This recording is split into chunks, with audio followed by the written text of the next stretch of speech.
Hey Tigers, today we are going to unpack Unit 3A. So this is our next unit. So if you'll open up to your table of contents, and we are going to unpack Unit 3A, and this will be on page 29. Okay, so we're going to flip to our page 29. You should have your multiple representations right in front of that. All right. So unpack Unit 3A. And this one's a little bit long, so hang with me, okay? But don't worry, I don't think we're going to take this test all at once. I think we're actually going to cut it into 2 chunks. So in the middle, this one is geometry and transformations, which is a more specific type of geometry. Okay, so put your box around it. Okay, and remember that this is where we look at the test questions and we decide what is it that we need to know. All right, so question number 1 says a transformation is applied to a figure to create a new figure. Which transformation does not preserve congruence? Okay, so that's a big, bold statement about transformations, and that's going to be covered in just about everything that we talk about within transformations. Okay, so we will cover those as we cover each type of transformation, when they would have congruence and when they would not.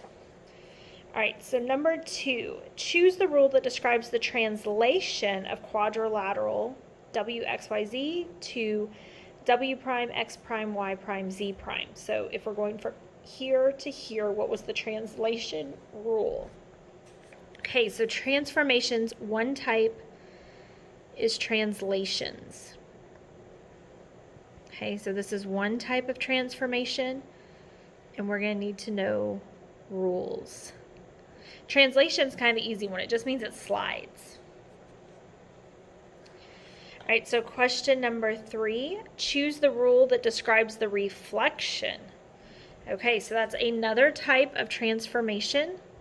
We have reflections. And obviously we're going to need to know the rule. And the rule is just how we describe what happens along the X and Y axis. Question number 4. A figure is rotated 270 degrees clockwise with the origin as the center of rotation to create a new figure. Which rule describes this transformation? So again, these are transformations, but this is a rotation. And we're going to need to be able to know the rule again. And I'll give you a little bit of a cheat sheet that you can use on your test to help you out with that. Okay. And so then question number 5 says, describe the following transformations. Be sure to include descriptions of the effects of the figures on the coordinate plane, including orientation, and if the transformation maintains congruence or not. So we have rotations, reflections, translations, dilations. That's the one that we have not added in yet. So let's add in dilations. Okay, and again on that we would have to be able to describe rules. And then for this one it says, Maria plotted points to create figure A as shown on the coordinate grid. Which coordinate grid below shows figure A after a scale factor of 1/3 is applied? Okay, so scale factor comes into dilations. So we're going to have to understand scale factor. And we'll have to know the rules for dilations as well. So we might as well go ahead and add that in.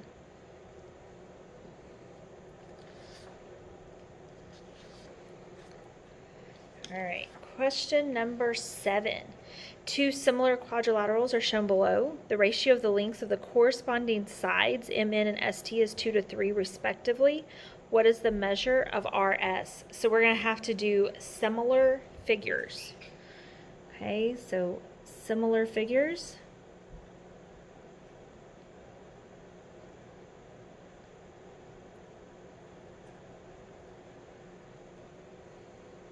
And we're going to need to be able to deal with corresponding sides.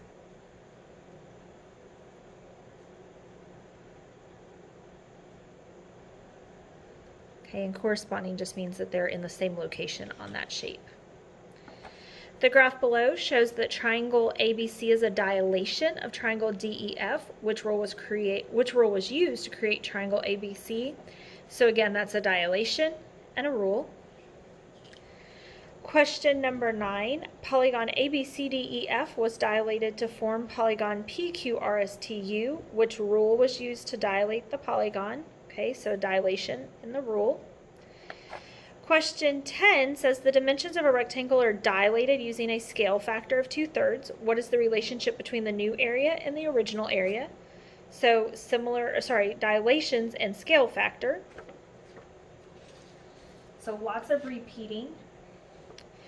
And then we get into angles. So it says use the diagram for 11 and 12. We have a transversal.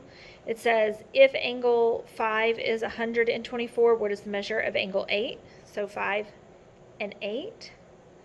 And then it says which of the following statements about the diagram is true?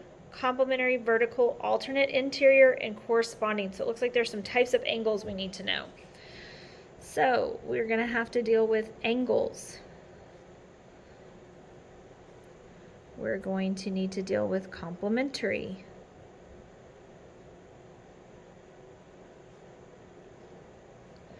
Even though it wasn't stated on that one, I'm going to go ahead and throw supplementary right there. Remember that these are actually 6th grade skills, but they come back with a little twist of equations added into them. Then we're going to need to know vertical angles. And we will need to know adjacent angles.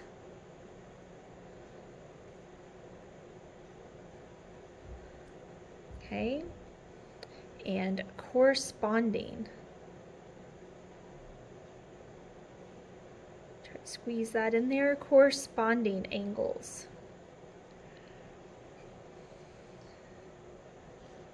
Okay, so then if we look at 13, it says what is the measure of angle X? So we have angles in a triangle. So we're going to have to do angles within a triangle. And again, what is the measure of angle 2? Okay, so we have measures within a triangle and then figuring that out.